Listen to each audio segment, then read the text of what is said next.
코리아 세일즈 경제 외교에도 공을 들이고 있는데요. 관련 내용 짚어보겠습니다. 김재천 서강대 국제대학원 교수, 이정환 한양대 경제금융대학 교수 두 분 나오셨습니다. 어서 오십시오. 어서 오십시오. 안녕하세요.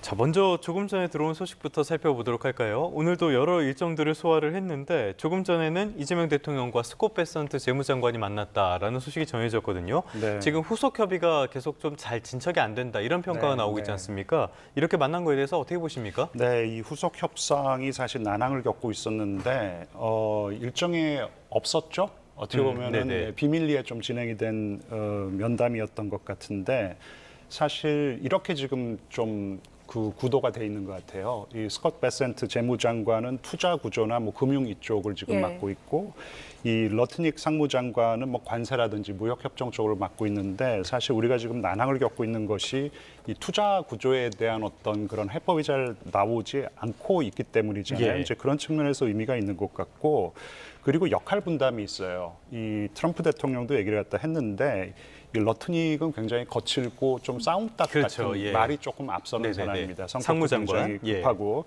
이 양반은 배드캅이고 스콧 베센트는 굉장히 심사숙고하는 형이고 그리고 조금 지장과 같은 면모를 가지고 있다. 그래서 역할 분담이 있다라는 것이고 근데 결국에는 스콧 베센트 얘기를 조금 더 듣는다라는 것이죠. 스콧 베센트를 갖다가 더 좀 신뢰한다라는 그런 그 분석이 많이 나오고 있는데 그런 측면에서 스콧 베센트가 사실 지금 이런 식으로 서로 맞대결을 갖다 하는 양상은 양국에 모두 좋지가 않기 때문에 조금 더 합리적인 안 그리고 좀 타협안을 갖다가 찾아야 된다라는 생각을 좀 할 수가 있을 것 같고 뭐 이재명 대통령과의 면담 자체가 이제 어떻게 보면은 그런 좀 타결점을 찾자라는 어떤 그런 메시지가 발신이 되는 것이기 때문에 합리적인 제안을 나름대로 트럼프 대통령에게 조금 가져갈 수 있다고 생각합니다. 네. 자, 이번 만남을 계기로 그렇다면 이 곧 교착 국면에 쌓인 관세 후속 협상 돌파구 찾을 수 있다고 보십니까? 글쎄 지금 뭐 워낙 첨예하게 부딪히고 있는 상황이고 그리고 트럼프 행정부 입장에서도 쉽게 양보를 갖다 할 수 없는 것이 지금 미국 국민들이 다 지켜보고 있단 말이에요. 그래서 이런 어떤 관세 후속 협상에서 최대한 많이 얻어내는 것이 중요하겠죠. 이제 하지만 이 한국 입장에서는 조금 불리한 게 이 일본이 조금 나쁜 선례를 남긴 것이에요. 일본 같은 경우에는 사실 그래서 여러 이유가 있겠지만 이 미국에 대한 이 자동차 수출에 거의 이제 뭐 전력을 다하고 있는 목숨을 걸고 있다는 표현은 조금 과한 것 같고 그런 상황이라서 거의 이제 백지수표를 갖다가 내준 것인데 이런 선례가 있기 때문에 이런 선례를 지금 들이밀면서 한국에게 압박을 가하는 이 지금 국면이고 하지만 뭐 이게 all or nothing은 아닌 것 같아요. 이것을 뭐 미국 측 요구를 전부 다 받아줄 수도 없는 것이고 그렇다고 또 전부 안 받아줄 수도 없는 것이기 때문에 조금 재설계를 하면은 나름대로 타협안으로 절충을 할 가능성도 있다고 생각합니다. 알겠습니다. 말씀하신 것처럼 지금 우리와 베선트 재무장관 이렇게 회동이 있었고요. 여기에 우리가 관심을 가질 수밖에 없는 거는 역시 우리와의 후속 협상 이런 것들이 잘 진척이 되지 않고 있기 때문이라고 봐야 될 것 같은데 유럽도 자동차 관세 낮췄다고 해요. 일본도 이미 낮췄고 그러면 우리만 굉장히 불리한 상황이 된 것 같아요. 교수님 상황 지금 어떻게 보십니까? 사실 이제 투자 약속한 것들 때문에 이제 문제가 된다라고 말씀드릴 수 있겠고요. 결국은 이제 김 교수님 이야기하신 것처럼 일본은 명확하게 5,500억 달러에 대해서 어떤 방식으로 투자를 하겠다라는 결정을 내렸고 사실 미국 입장에서는 이 모든 일들이 무역 적자에서 시작을 했는데 미국이 무역 적자를 보는 입장에서는 한국이나 일본이나 규모가 비슷하거든요. 규모가 비슷하기 때문에 특별하게 양보를 할 이유가 없다라는 절대적인 논리가 있습니다. 그러니까 이 시작이 경제적인 이슈였고 미국 입장에서는 무역 적자가 너무 심하기 때문에 미국의 국부가 일본이나 우리나라 나가고 있다. 그렇다면 규모 차원에서 생각해 보자면 일본이나 우리나라가 비슷한데 일본과 우리나라에 대해서 차별적으로 대할 논리를 만들기가 좀 어려운 이런 상황이기 때문에 사실 우리나라 지금 이재명 대통령님께서 이제 베센트 장관을 만났을 때도 한 이야기 역시 우리나라의 어떤 해외 자산 규모라든지 외환 시장의 폭이라든지 기축 통화로서의 역할 같은 것들이 좀 부족하기 때문에 일본식으로 적극적으로 직접 투자하는 것은 좀 어렵다라는 이런 뉘앙스를 가지고 메시지를 던진 것이거든요. 그렇기 때문에 그 미국 입장의 논리, 미국은 무역 적자에서 시작해서 일본과 한국이 그렇게 차별점이 없다라는 논리하고 예. 한국은 외환 시장의 논리, 한국은 기축 통화국이 아니고 외환 시장 차원에서 일본보다 아무래도 이제 불리하다. 그리고 이 흔히 말하는 해외 자산 역시 좀 부족하다는 논리가 양측에 충돌을 하고 있기 때문에 상당 기간 좀 진통이 있을 것 같긴 하다. 물론 예. 이제 우리의 메시지를 계속 어필하는 거긴 하지만 좀 시간이 지나야 아마 이것이 해결되지 않을까 그렇게 생각을 하고 있습니다. 네, 지금 대미 투자 방식을 놓고도 굉장한 이견이 좁혀지지 않고 있는데 우리 쪽에서는 통화 스와프 제안을 했지만 미국 측은 뭐 떨떠름하게 받아들이고 있는 상황이고요. 우리가 이걸 관철시키기 위해서는 어떤 좀 대응책이 필요하다고 보십니까? 일단 통화 스와프는 어떻게 보자면 최후의 수단이죠. 보통 글로벌 금융 안전망이라고 이야기하는데 통화 스와프 자체는 사실은 뭐 좀 안정적인 효과가 있습니다. 안정적인 효과가 있다는 건 어떤 거냐면 우리가 2008년이라든지 2020년 갑자기 단기적으로 달러가 부족한 상황들이 발생을 했을 때 통화 스와프를 체결함으로써 미국이 달러를 무한정 공급해주겠다라는 그런 메시지를 주면서 좀 달러 시장이 안정된다라는 그런 말씀을 드릴 수 있거든요. 예. 다시 말해서 그런 이야기는 거꾸로 보자라면 어떤 이야기냐면 통화 스왑이란 것은 어떤 최후의 수단입니다. 우리나라 입장에서는 어떤 달러 안정망을 지킬 수 있는 외환 시장의 안정망을 지킬 수 있는 최후의 수단이라는 이야기인데 그 이야기는 어떤 관점이냐면 글로벌 금융위기라든지 코로나19 때만 쓸 수 있는 굉장히 어떻게 보면은 제한적인 조치라고 아마 이해하시면 될 것 같고요. 근데 그거라도 하지 않으면 워낙 달러 시장, 외환 시장 같은 것들이 흔들릴 것 같으니까. 그리고 이제 이게 마이너스 통장이라고 이야기하지만 이거 마이너스 통장을 꺼내 쓰는 것 자체가 굉장히 시그널이거든요. 우리나라 달러의 네. 노후성이 굉장히 안 좋다는 시그널이기 때문에 함부로 쓸 수 없는 거고 그럼에도 불구하고 이걸 할 수밖에 없는 이유는 이거마저 안 하게 되면은 최소한의 보루가 그러니까 사라지는 거기 때문에 그렇다라고 아마 이해하시면 될 것 같습니다. 결국 달러 스와프는 자체는 어떻게 보자라면 안정만 차원에서 가져가는 거고 우리가 특별하게 이게 달러를 공급해달라는 요청을 국가 단위로 하기가 어렵기 때문에 예. 이 통화 스와프를 최후의 보루로서 만들어 놓는다고 할 수 있는데 이거를 쓴다는 것 자체가 굉장히 시그널이고 그렇다는 이야기는 평상시에 투자 자금을 어떻게 마련할지에 대해서도 굉장히 고민하지 않을 수가 없는 상황들이다. 예. 그러니까 통화 스와프가 다 해결한다라는 믿음은 조금 네. 가지면 안 되고 그렇지만 최후의 보루로서 아마 이해하시는 게 바람직하다. 그래서 정부 입장에서는 최후의 보루라도 가져가야 되는 이런 네. 상황들이다. 이런 말씀 드릴 수 있을 것 같습니다. 뭐 사실 이거는 미국이 받아들이긴 어려운 카드이기 때문에 일종의 협상 카드다라고도 볼 수 있는 부분들이 있는 것 같습니다. 자, 이런 무역 협상 어떻게 진행되는지 계속 관심을 갖고 지켜보도록 하겠고요. 간밤에 있었던 일정 조금 더 살펴보도록 할까요? 이번에 이 대통령이 우리나라 정상 가운데 처음으로 유엔 안보리 공개 토의를 주재했다고 해요. 네. 여기에다가 어떤 의미를 부여할 수 있습니까?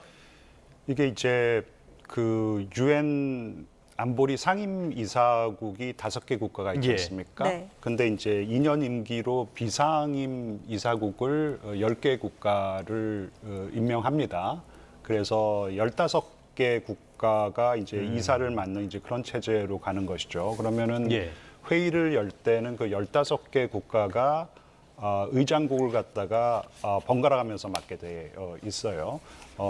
이 한 달간 맡게 되어 있는데 예. 공교롭게도 지금 이 유엔 총회가 열리는 시기에 이제 9월이잖아요. 9월에 한국이 이 의장국을 맡게 된 것이에요. 작년 예. 6월에 의장국을 맡았고 그래서 10여 개월이 지났기 때문에 의장국을 맡게 됐는데 보통은 이 대통령이 가지를 않습니다. 이 유엔 안보리 그 비상임 이사국이 되고 예, 회의를 예. 주관하게 됐었을 때 보통 이제 장관급이 가는 것으로 알고 있는데 이번에 공교롭게도 이제 대통령이 유엔 총회 연설을 하게 되어 있기 때문에 가는 김에 이 안보리 그 의장국의 대표로서 회의를 갖다 주관하는 것인데 그만큼 이제 위상이 높아진 것이고 그리고 보통 유엔 안보리의 이 중요한 뭐 국제 평화 안보에 관한 의제가 있지 않습니까? 예. 지금 당장 뭐 우크라이나 전쟁이 있고 가자 전쟁이 있는데 의장국을 수행하는 경우에는 이 의장국에서 의제를 갖다 하나 따로 고를 수가 있어요.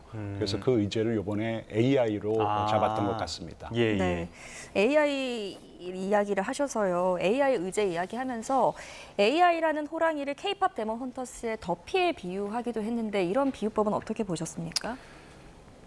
제가 그걸 못 봤어요. 그래가지고 네. 더피라는 캐릭터를 모르고 네. 그러니까 그런 말씀을 하신 게 아닌가 싶은데 AI라는 것은 이 인류가 거스를 수 없는 대세이다. 네. 하지만 많은 기회 요인을 제공하고 있는 것과 마찬가지로 엄청난 위기 요인도 도사리고 있다라는 것이죠. 이제 그 안보 분야에서는 네. 이 AI가 통제를 하는 어떤 그런 무인 무기 시스템에 관한 논의가 굉장히 많이 나옵니다. 그럴 경우에 인류의 미래는 어떻게 되는 것인가. 그리고 이제는 이 핵무기 통제 그리고 핵무기의 사용이라든지 사용해야 할 순간 어느 정도 사용할 것인지 등등에 대해서 AI에게 이제 통제를 맡기자 이제 이런 논의까지 나오고 있는 상황이에요. 근데 인간의 판단이 배제가 된 어떤 이런 무인 무기 체계의 어떤 위험성 정말 엄청난 위험이 도사리고 있는데 위기가. 근데 지금은 뭐 각국 이기주의라고 할까요? 자국 예. 이기주의가 횡행하기 때문에 이런 어떤 AI를 규제할 수 있는 국제 시스템, 그러니까 어떤 통제 체제, 가버넌스가 지금 등장하지 못하고 있는 상황이에요. 유럽이 나름대로 노력을 하고 있는데 유럽만의 어떤 그런 노력으로 그치고 있는 상황인데 예, 한국이 AI 강국을 꿈꾸고 있고 그리고 충분히 이 외교적인 능력도 있기 때문에 이런 어떤 AI와 국제 평화 안보의 어떤 함의 이런 쪽의 논의를 주도하기에는 적합한 나라라고 생각하고 한국의 어떤 외교적인 위상을 높이는 데도 굉장히 큰 도움이 될 거라고 생각합니다. 알겠습니다. 인공지능이 이제 유엔 총회에서도 하나의 화두로 떠오르는 이런 상황. 뭐 시장은 물론이고요. 국제적으로도 관심을 많이 받고 있는데 우리나라도 이재명 대통령 취임 이후 인공지능에 대한 이야기를 굉장히 많이 하고 있단 말이에요. 지금 우리나라 인공지능 산업의 지금의 경쟁력 그리고 앞으로의 전망 어떻게 보십니까? 뭐 지금 이제 150조 원 가량의 어떤 기금 같은 것을 만들어서 AI 및 이제 전략 사업에 대해 굉장히 투자하겠다, 소버린 AI를 만들겠다 이런 식의 전반적인 AI 성장 전략에 대한 이야기는 계속 나오고 있다는 말씀드릴 수 있을 것 같고요. 근데 이제 이 자금들이 적절하게, 그러니까 이 자금들이 굉장히 큰 것 같지만 해외의 자금들 역시 만만치 않거든요. 오픈 AI가 뭐 10만 개의 GPU를 사서 뭐 아랍에미리트에 건설한다든지 예. 중국 역시 AI 발전을 위해서 중동 자본과 손을 잡았다는 이야기들이 있거든요. 결국은 미국은 자체 AI 개발을 위해서 자체 어떤 벤처 캐피탈이라든지 어떤 그 금융 자본들을 적극적으로 이용하고 있고 중국은 이제 중동 자본과 같이 해서 AI 개발에 좀 적극적으로 나서겠다는 입장이기 때문에 그런 거대한 국가들 역시 총력전에 나서고 있다. 결국은 우리가 3대 AI 강국을 목표로 하는 것은 미국, 중국, 그 다음에 우리가 AI 강국이 되면서 산업 경쟁력을 확보하겠다라는 그런 이야기를 하고 있는데 그런 관점에서 보자 그러면 3위가 유의미한 3위가 되기 위해서는 예. 자금 조달이라든지 산업 개발에 굉장히 많은 노력이 필요하다라는 말씀 드릴 수 있을 것 같고요. 그리고 최근에 논의가 되지 않는 부분이 하나가 있는데 이제 교육 관련 부분입니다. 그러니까 교육 관련된 건 어떤 거냐면 우리나라의 AI 산업 전략이 어떤 거기 때문에 어떤 인력들이 필요하고 어떤 인력이 필요하면은 교육 시스템 자체를 어떻게 바꿔야 된다. 이게 전반적으로 AI라는 것이 사람이 하는 일이고 휴먼 캐피탈이 중요한 것이기 때문에 이 휴먼 캐피탈에 대한 내용이 좀 지속적으로 나와야 되는데 그 부분이 약간 부족한 측면들은 있다라는 말씀드릴 수 있겠고요. 결국은 3대 강국이 되고 3대 강국 중에 유의미한 3대 강국이 되려고 하면은 자금 조달, 인적 자본 형성, 그리고 그것을 기반으로 한 뭐 기업 혁신까지 포괄적인 관점이 조금 더 강조될 필요가 있다. 이런 말씀 드릴 수 있을 것 같습니다. 네, 조금 더 보완이 필요해 보이고요. 계속해서 그 이재명 대통령의 유엔 기조연설 좀 살펴보겠습니다. 이른바 END 구상을 내놨는데 교수님께서는 어떻게 들으셨습니까? 한국의 역대 정부가 이 발족을 하면은 대북 정책에 대한 구상을 발표합니다. 제가 판단하기에는 엔드라는 이 대북 정책 구상은 역대 정부의 관여 정책과 뭐 좀 일맥상통한다고 생각을 합니다. 한국의 역대 정부는 뭐 이 진보 보수 따질 것 없이 이 정도의 차이겠지만 관여 정책을 구사했다고 생각을 하거든요. 그래서 지금 E는 이 exchange, 그러니까 교류를 하자라는 것이죠. 그 단계를 지나서 N은 normalization, 그러니까 관계 정상화를 하자라는 것이고 예. D는 이 마지막 단계 denuclearization, 이 비핵화를 하자라는 것인데 이제 순차적으로 가자라는 것이고 뭐 구상은 좋은 것 같은데 단지 하나는 북한이 과연 호응을 하겠냐라는 것이죠. 예. 예, 북한은 사실 교류 단계에서부터 반대를 할 가능성이 높을 것 같아요. 지금 북한의 적대적인 두 국가론이라는 것이 한국과 교류를 하면은 그 교류가 무슨 경제 교류든 아니면 문화 교류든 간에 한국의 문물이 이 북한으로 들어오는 것이고 그렇다면은 북한 주민들이 동요를 할 것이고 네. 그럴 경우에는 그런 것들이 결국은 이 정권의 불안정을 초래할 요인으로 작용을 하기 때문에 그 단계부터 막자라는 것이기 때문에 예. 뭐 교류라면은 현금성의 지원, 경제 지원은 뭐 북한이 이 반대할 이유는 없겠죠. 그렇기 때문에 뭐 이런 어떤 단계적인 아이디어 그리고 북한에게 계속해가지고 조금 좋은 어떤 이 메시지를 보내는 것은 유화적인 메시지를 보내는 것은 굉장히 중요한데 이제 관건은 얼마나 북한이 호응을 하겠느냐. 근데 그 예. 부분에 있어서는 조금 더 지켜봐야 된다고 생각합니다.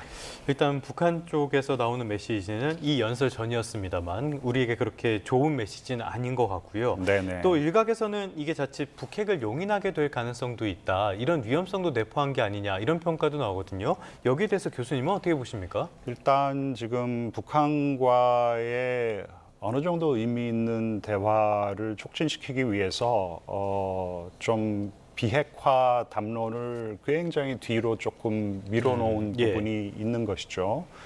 그래서 사실 이 비핵화에 관한 담론은 이재명 대통령이 이 유엔 총회를 가시기 전에 이재명 정부에서 뽑았던 조금 슬로건이라고 해야 될까요? 표제어는 동결 그리고 축소 그리고 비핵화였습니다. 예. 그러니까 동결부터 하자라는 것인데, 근데 사실 동결이라는 것도 엄격한 의미에서는 그러니까 저쪽 비핵화 이 그쪽에서 쓰는 언어로서의 이 동결이라는 것은 굉장히 엄격합니다. 그러니까 모든 핵 프로그램과 핵을 은닉해 놓은 어떤 장소를 갖다가 다 리포트, 네. 보고를 해야 되는 것이고, 그리고 그러한 장소들, 프로그램을 갖다가 정말로 동결을 했는지 검증을 받아야 되는 것이에요. 예. 그렇다면 상당히 문턱이 높은 거기 때문에 어느 순간서부터 이 동결이 아니고 중단이라는 표현을 쓰기 시작했습니다. 대통령도 이번에 유엔 총회 연설에서 중단 먼저 얘기를 했어요.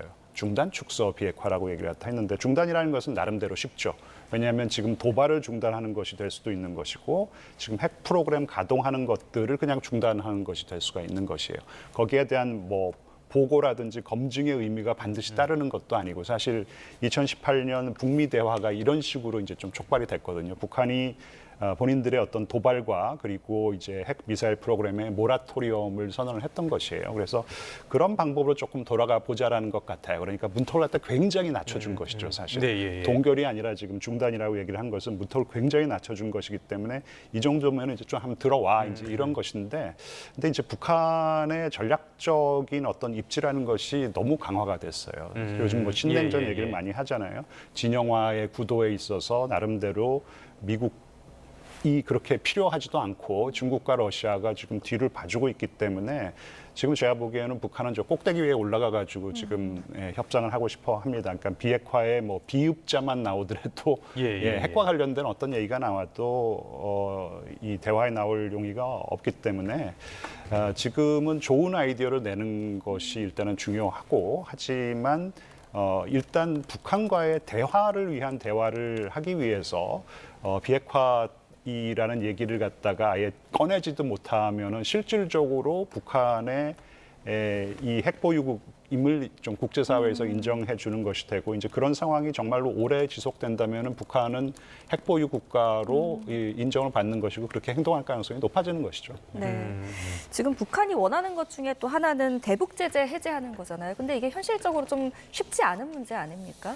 아무래도 이제 러시아 우크라이나의 전쟁까지 어떻게 보면 북한이 도와주다 보니까 이런 제재를 어떻게 해제하기는 쉽지 않은 이런 상황들이다라고 말씀드릴 수 있을 것 같고요. 근데 이제 미국 아까 뭐 김 교수님이 계속 강조하신 내용이 사실 북한 입장에서는 이번 러우 전쟁 참전을 통해서 러시아가 사실 혈맹과 같은 관계가 됐기 때문에, 혈맹과 같은 관계가 됐다는 이야기는 향후 경제적 지원에 있어서도 영수증을 굉장히 요구할 가능성이 높기 때문에 북한의 입지들이 굉장히 좋아졌다라는 이야기는 한 이야기가 나올 수밖에 없다. 이런 상황들이 됐다라는 일단 말씀드릴 수 있을 것 같고요. 또 중국과 미국 간의 갈등이 이제 경제 갈등, 이게 안보 갈등으로 발전되다 보니까 중국 입장에서도 북한을 도와주지 않으면 안 될 상황들이 자꾸 조성이 되고 있거든요. 그런 이런 관점들이 굉장히 중요하다. 그러니까 북한 입장에서는 당연히 경제 제재를 풀어달라고 요구하는 게 당연한데, 시급성 차원에서는 예전보다 떨어졌다. 왜냐하면 북한의 중요성이 중국과 미국 간의 어떤 경제 관계, 북한과 러시아 간의 어떤 혈맹 관계에 있어서 위치가 좋아졌기 때문에 이것을 당연히 해결하는 게 좋지만 뭐 안 받아도 이게 지금 상관없다는 수준까지는 거기 간 것이 아니냐. 왜냐하면 지원받을 것들이 너무 많기 때문에 예. 이런 북한 입장에서는 그렇게 나쁘지 않은 이런 상황들이다. 물론 제재를 풀어달라는 게 당연한 순서긴 한데 네. 지금 뭐 국제정세적 상황상 그리고 북한이 가진 어떤 중요성상 북한이 그렇게 나쁜 상황은 아닌 것 같다라는 뭐 평가를 내릴 수 있을 것 같습니다. 알겠습니다. 저희가 지금 화면으로 보여드리고 있는데요. 북중러 정상이 중국 전승절 열병식의 한 자리에 선 모습 화면으로 확인할 수가 있는데, 자, 여러 가지 이게 두 분 말씀을 종합해 보면은 결국엔 북한에 여러 가지 좀 여유가 생겼다 이런 측면으로 볼 수가 있을 것 같아요.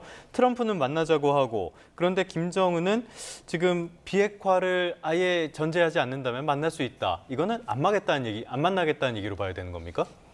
아니요, 비핵화에 대해서 정말로 이 언급을 하지 않고 네네네. 그 비핵화라는 것을 언급하지 않는다라는 것은 결국은 실질적인 이 핵보유국으로 인정을 해달라는 것이죠. 실질적이라는 표현도 조금 그렇고 그냥 우리는 인정해주면 정상국가인데 만나겠다. 정상국가이지만 핵을 가진 정상국가로 인정을 하고 그런 이후에 어떤 뭐 교류 협력에 대해서는 얘기할 수 있다라는 것이기 때문에 사실 트럼프 대통령이 몇 번 얘기를 한 적이 있어요. 북한은 핵보유국이라고 이제 뉴클리어 파워라고 언급을 한 적이 있는데 사실 거기서 뉴클리어 파워라는 것은 북한이 핵을 가지고 있는 사실을 인정하자라는 차원에서 얘기를 한 것이고 보통 국제사회에서 핵 보유국으로 인정을 할 경우에는 뉴클리어 웨펀 스테이트라는 표현을 씁니다. 그러니까 트럼프 대통령도 그렇고 특히 이제 트럼프 행정부 차원에서는 북한의 비핵화가 최종 목표라는 얘기를 벌써 3번이나 했어요. 제 기억에 따르면. 그리고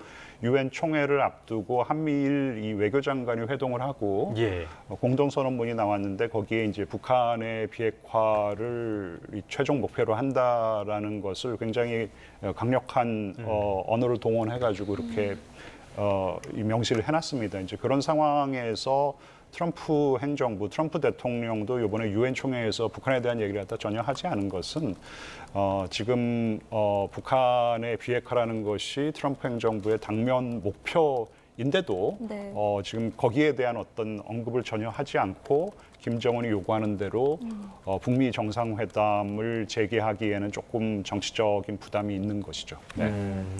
그럼 일단 조만간에는 북미 대화가 이루어질 가능성은 이제 크지 않다 이렇게 보시는 거죠? 그러니까 일단 북한 김정은 같은 경우에는 비핵화의 빗자루 꺼내지 마라.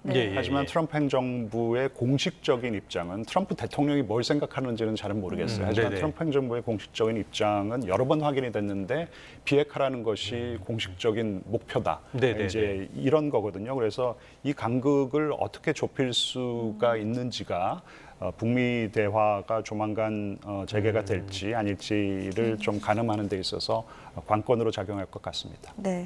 자, 계속해서 다음 달 에이펙 이야기도 좀 해보겠습니다. 이번 유엔 총회부터 다음 달 있을 에이펙까지 한반도 정세에 굉장히 중요한 이 분수령이 될 만한 외교 골든타임이라는 이야기가 나오고 있는데 미중 정상이 모두 참석할 예정입니다. 이번 에이펙 정상회의 의미를 좀 짚어주신다면요. 네, 지금 뭐 이 유엔 총회를 시작으로 사실 어떻게 보면은 한국의 이 다자 외교의 어떤 시절이 열렸다라고 말씀드릴 수가 있을 것 같아요. 유엔 총회 같은 경우에는 190여 개국의 이 정상 대표들이 참여하는 정말 다자 외교의 꽃이라고 할 수 있고, 그리고 아펙 정상회담은 이제 한국에서 개최가 된다라는 것이고, 트럼프 대통령 그리고 시진핑 주석이 모두 참여할 가능성이 굉장히 높아졌습니다.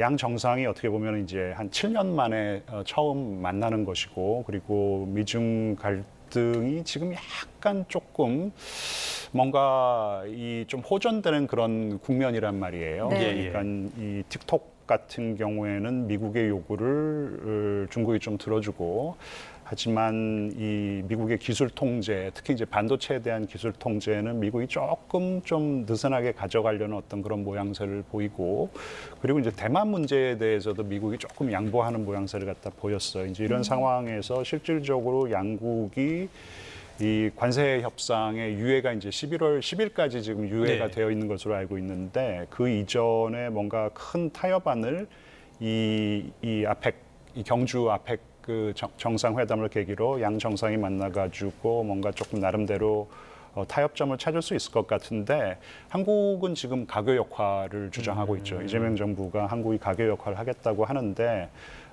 실질적으로 제가 뭐 생각하기에 뭐 이 양 정상을 한국이 좀 앉혀놓고 뭔가 네. 이렇게 해라 저렇게 해라 이렇게 훈수를 둘 수 있는 입장은 아니고 물리적으로 어떤 장소를 제공한다라는 거 이제 그게 가교 역할이라면은 그거는 가교 역할을 하는 것이지만 실질적인 어떤 가교 역할을 정말 하려면은 한국이 뭔가 이 지금 굉장히 어렵지 않습니까? 예. 지금 뭐 전쟁은 이 끝날 기미가 보이지 않고 그리고 이 아까도 말씀드렸지만 이 자국 이기주의 때문에 이 국제 질서가 그러니까요. 굉장히 어려움을 갖다 겪고 있는데 어떻게 하면 이런 것들을 갖다 좀 극복해 나갈 수 있는지, 그러니까 AI에 대한 어떤 가버넌스도 참 좋은 얘기라고 생각을 갖다 하는데 그렇다면은 이재명 정부가 나름대로 한국의 어떤 비전을 갖다 조금 제시를 해야 된다고 생각합니다. 동북아에서의 어떤 새로운 질서, 아시아에 있어서 새로운 질서, 뭐 국제 질서에 대한 비전을 갖다가 제시할 때 뭔가 미국, 중국뿐만 아니라 다른 국가들도 호응할 수 있는 어떤 그런 좀 가교 역할 이런 거를 할 수 있을 거라고 생각을 합니다. 굉장히 지난한 과제지만 나름대로 비전을 갖다 만들어서 국제사회의 호응을 받는 것이 진정한 가교 역할이라고 생각합니다. 알겠습니다. 이번 에이펙 정상회의에서 미중 정상이 만날지 안 만날지, 만나서 뭐 유의미한 이야기를 할 것인지 안 할 것인지 이런 거에 관심을 갖는 거는 일단 우리에게 미치는 경제적인 여파가 워낙 크기 때문이라고 볼 수가 있겠는데요. 일단은 어느 정도 앞두고 교수님도 말씀해 주신 것처럼 중국이나 미국이나 약간씩 유화적인 메시지가 나오긴 하는 것 같아요. 트럼프 압박에 결국에 중국이 개발도상국, 이 특혜를 포기하겠다 이렇게 밝혔다는 소식도 있는데 여기는 어떤 의미가 있는 겁니까? 일단 최근 중국 경제 지표들을 보면은 상반기는 좋았습니다. 예측보다 경제 성장률 같은 것들이 좀 높게 나오면서 상반기는 좋았는데 이제 8월 지표들을 보니까 예측보다 떨어지는 이런 상황들이 발생을 하고 있거든요. 그렇다는 얘기는 관세 효과라든지 미중 경제 갈등에 따라서 수출 같은 것들이 좀 어려워지고 AI 성장이라는 동력 같은 것들이 찾고 있긴 하지만 흔히 말하는 과투자 문제, 그러니까 다른 산업들에 대한 과잉 투자 문제들이 계속 나오면서 좀 수익성이 떨어지는 것이 아니냐라는 입장이 계속 나오고 있습니다. 그렇다는 이야기는 하반기에 이제 상반기보다 안 좋을 것 같고 이런 추세가 혹시나 관세 협상이 타결되지 않는다라고 하면은 지속될 가능성이 굉장히 많기 때문에 중국 측 입장에서도 좀 어떻게 보면 관세를 정리할 필요가 있다라는 말씀드릴 수 있겠고요. 그리고 최근 이제 중국의 전략이 어떤 거냐면 AI 산업들은 육성을 하지만 나머지 산업 분야에 대해서는 구조조정하겠다. 그렇기 때문에 성장률을 어느 정도 제어를 하겠다라는 그런 입장으로 계속 나오고 있는데 그것이 전제가 되려고 하면